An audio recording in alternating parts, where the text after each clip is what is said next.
Hey everybody, how you doing? How you doing? Coach Troy here, and today we're going to play our favorite game of Is It Worth It? And today we are looking at a throwback to that 1980s piece of technology, the Intellivision with the Sprint, the new plug-and-play system from Atari.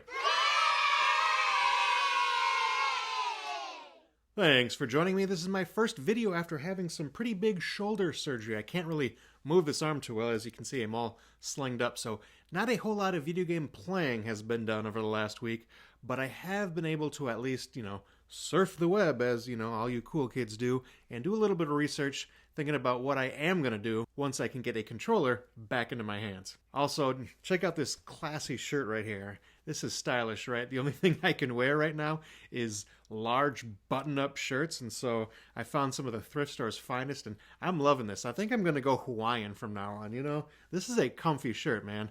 I've always kind of laughed at guys who wear this, but I might be at that age now, right? I think this might be me. This might be the new Coach Troy. No more t-shirts. All right, enough of that rambling. So, looking at this Intellivision Sprint. So recently, Atari purchased the rights to Intellivision and have been putting out some games, and this is their first system. It's like a mini system that they put out. Not unlike the Atari 400 Mini, it's going to be a system that you can just plug into your TV and get to playing. Aesthetically, it's pretty nice. It's just a smaller version of the Intellivision. Looks very, very similar. Very few differences there.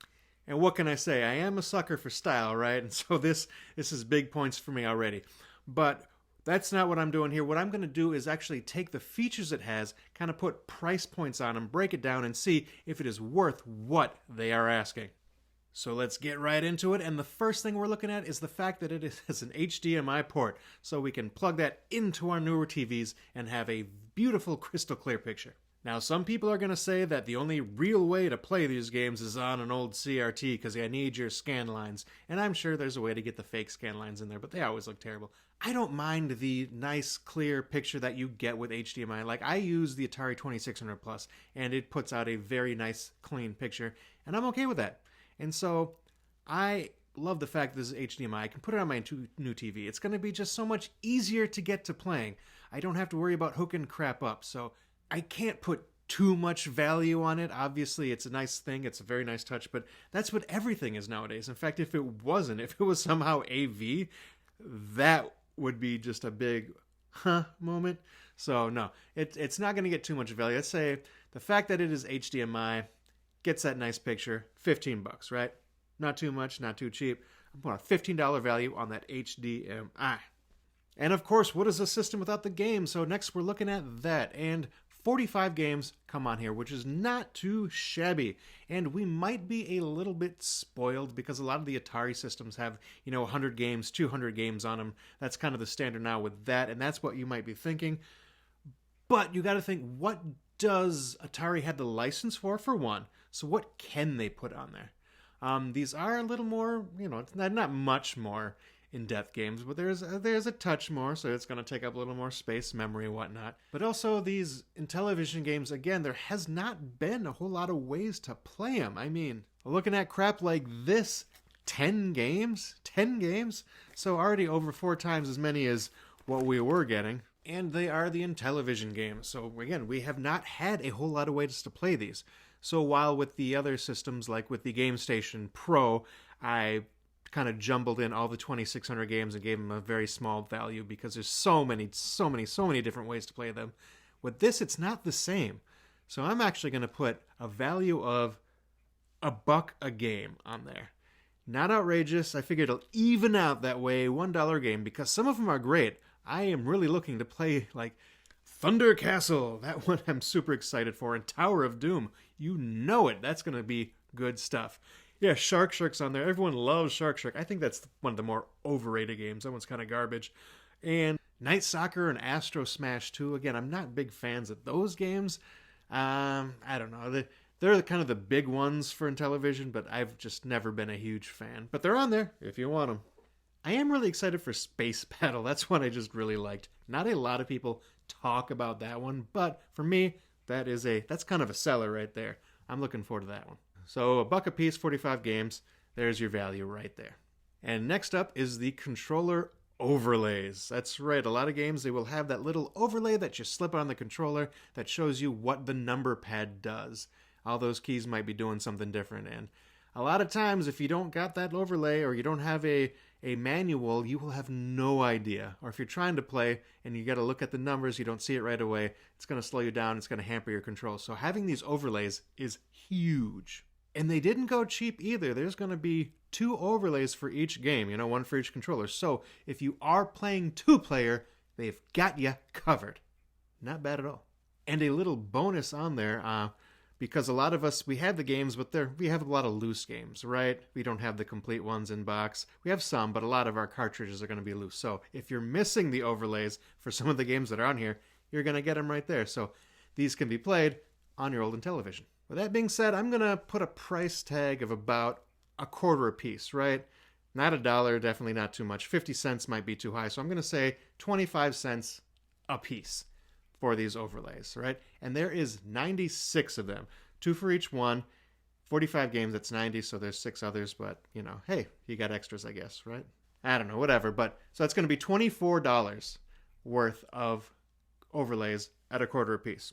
Not too bad, right? And next up, we're looking at the controllers. That's right, how can you control your games? That is the make or break for any system. If you don't have control, it doesn't matter how good it looks, or how good it sounds, it's not going to be playable. It's going to be trash if you can't play it right.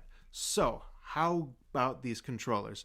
These are perfect replicas, just about, except they are wireless, which makes me happy because the Intellivision and those stupid curly phone cords always pissed me off.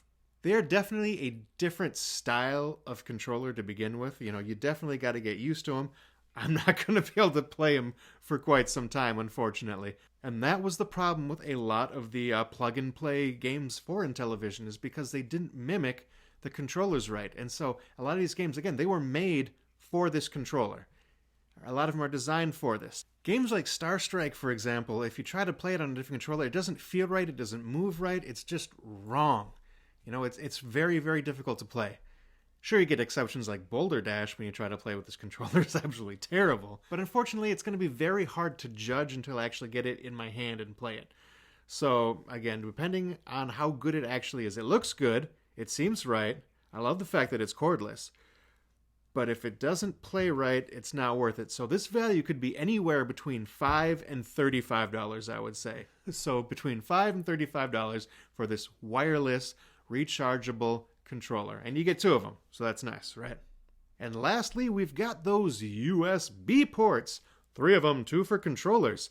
That's right, you can plug in, if you have the proper adapter, Intellivision II controllers.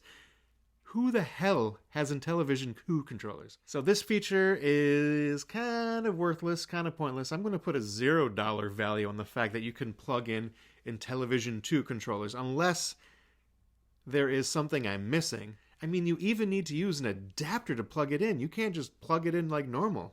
So yeah, I'm $0 value on the fact that you can add in Intellivision II controllers. However, that other USB port, this is the big one right here. You can put ROMs on a USB drive and play them on this system. If you own a physical copy of the game, I guess it's okay to have the ROM of it. I don't know. I'm not a lawyer. Don't ask me. I think that's what I'm hearing. I could be wrong. But if you happen to have those ROMs, then you can play all your physical cartridge ROM style by putting them on a USB, plugging that sucker in, and playing it on this system. That is awesome. I mean, that right there opens up almost the entire Intellivision library, as long as you got that physical copy, right? No cheaters. And that is amazing because, again, we haven't had ways to play these games. So if you had the ROMs, you probably didn't have the proper system to play them on. There hasn't been something dedicated to the Intellivision that you could play these ROMs on. If you did, there was somehow they had to make up for it, and it was awkward, and it just didn't play right. So this is fantastic. And I might be overstepping a little bit, but the fact that it has this USB port that plays the ROMs, that's going to be a big one. So I'm going to add another $45 for the fact that you can plug in that USB. Finally having a dedicated system to do it is huge if you're an Intellivision fan. This is something you've been waiting for. All right, now adding all that up, digitizing, I'm going to say the value of this system is going to be anywhere between $134 and $159, depending on how good that controller is. With the asking price of $149.99, it is in that ballpark. If this is a system that you are interested in, if the Intellivision is something that you are interested in. It's, a lot of people grew up with the Atari, but I know some of us out there grew up with the Intellivision instead, and this is what we've been waiting for. And if that is you, then I'm going to say that this system is most likely worth it. So let me know, did I put accurate prices on these features here? Was I way out of line and just way off on some of them? Are there any features that I really missed that deserved some value in there? Let me know. This is Coach Troy. Thanks for watching, and I will see y'all next time.